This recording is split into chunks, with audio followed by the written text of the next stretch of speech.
Hello বন্ধুরা, কেমন আছেন? আশা করি ভালো আছেন। আপনাদের আশীর্বাদে আমি খুব ভালো আছি।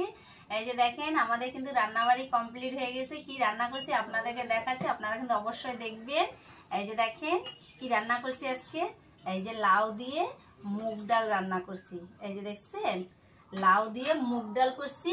আর হলো এখানে আলু আর বটবটি একসাথে ভাজা করছি। আর এখানে দেখেন ভাত, গরম ভাত আর গরম ডাল, আলু ভাজাটাও গরম। এখন এই যে ভাতটাও রেডি করতেছি। এই যে তাহলে আজকে আমাদের কি রান্না হচ্ছে, মুগ ডাল কি দিয়ে, লাউ দিয়ে। এই যে ভাতও দেখেন একদম ধোঁয়া উঠতেছে ভাত দিয়ে। এই যে বুঝছেন, সবাইকে মাইপে ভাত দিচ্ছি 3 হাতা করে। কারণ হচ্ছে এক গাদা ভাত খাই না, অল্প অল্প ভাত খাই।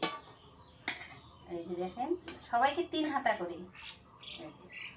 আর হচ্ছে আলু ভাজাটা হাত দিয়েই দিব, আলু আর বটবটি ভাজা।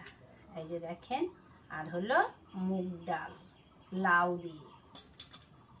কারণ লাউ দিয়ে মুগ ডাল খেতে কিন্তু সেই ভালো লাগে, দারুণ টেস্টি হয়।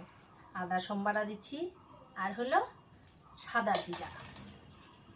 আমার ভিডিওটা ভালো লাগলে লাইক শেয়ার কমেন্ট অবশ্যই করুন। ফলো করতে ভুলবেন না, ফলোটা একটু বেশি বেশি